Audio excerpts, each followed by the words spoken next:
আসসালামু আলাইকুম। কেমন আছেন সবাই? আশা করি ভালো আছেন। আমিও ভালো আছি আলহামদুলিল্লাহ। তো দেখেন, ভালো থাকতে গেলে আগে ভালো খেতে হবে। আপনি যদি ভালো খান তবেই আপনি ভালো থাকতে পারবেন। আপনি যদি ভালো না খান, ভালো খাবার না খান তাহলে আপনি ভালো থাকতে পারবেন না। এটাই হচ্ছে আরকি রুলস। এখন ভালো খাওয়ার জন্য আমরা সবচেয়ে উত্তম পদ্ধতি যেটা জানি এটা হচ্ছে যে নিজে চাষ করে খাবেন। তাহলে আপনি বেশিদিন অন্তত মানে যতদিন আল্লাহ আপনার হায়াত রাখছেন ততদিন আপনি সুস্থভাবে বাঁচতে পারবেন। তো সুস্থভাবে বাঁচতে থাকলে নিজে চাষ করে খান। এটা হচ্ছে সর্বোত্তম পদ্ধতি।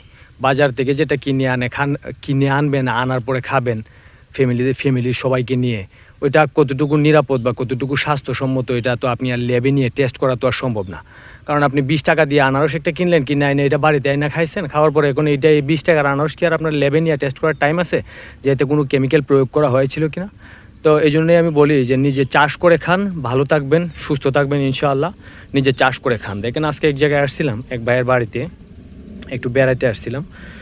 তো এখানে আসার পরে দেখলাম যে এই যে আপনাদেরকে যে বাঁশঝাড় দেখাইলাম, এই বাঁশঝাড়ের পিছনে দেখেন এই যে কাঠের গাছ যেগুলো আছে, কাঠের জন্য যে গাছগুলা ব্যবহার করা হয় আমরা সাধারণত জেনে থাকি যে এইসব গাছের নিচে কোনো সবজি বা কোনো অন্য কোনো ফসল হয় না। তো আমরা দেখলাম যে এই যে কাঠের গাছের নিচে একদম শুকনো মাটিতে, করকরে শুকনো মাটিতে এ আনারসের গাছ। ভাইয়ের দেখেন মাশাআল্লাহ আনারস ধরছে, দেখে ভালো লাগলো। তো দেখেন গাছগুলো দেখে আসলে সত্যি আমার খুব ভালো লাগলো। একদম মনটা ভরে গেল আমার আরকি গাছটা দেখে বা ফলগুলো দেখে। দেখেন টোটাল ৬-৭টা ফল আসছে এদিকে, আমি যদি আপনাদেরকে যদি দেখাই, যদি দেখে আসলে খুবই ভালো লাগে। তো ভালো লাগার কারণ হচ্ছে যে আপনি যদি ভালো থাকতে চান, সুস্থ থাকতে চান, যতদিন অন্তত আপনার হায়াত আছে ততদিন পর্যন্ত তো আপনি সুস্থ থাকবেন। এটাই তো আপনার কামনা থাকে সবসময় আপনার সৃষ্টিকর্তার কাছে। তো আপনি সুস্থ থাকতে গেলে সুস্থ থাকার শর্ত হচ্ছে কিন্তু আপনি ভালো খাবেন।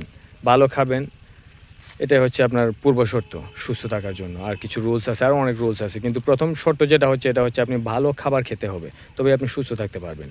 তো এইজন্যই অনুরোধ করি যে আপনারা যে যতটুকু সম্ভব যার জায়গা থেকে, সবকিছু তো আর আপনি নিজে মানে চাষ করে খাওয়া সম্ভব না। তো আপনার জায়গা থেকে আপনি যেটুকু পারেন যথাসম্ভব আপনি চাষবাস করেন। আপনি চাষবাস করেন, চাষবাস করার পরে আপনি নিজে খান। আপনি পারলে বিক্রি করেন বাজারে। বিক্রি করার প্রয়োজনীয়তা যদি না থাকে বা করেন তাহলে প্রতিবেশীদেরকে বন্টন করতে পারেন। তো সবাইকে অনুরোধ করব যে চাষবাস যত সম্ভব, যত বেশি সম্ভব চাষবাস শুরু করেন, চাষবাস করেন। তো ধন্যবাদ সবাইকে। ভালো থাকবেন। আসসালামু আলাইকুম।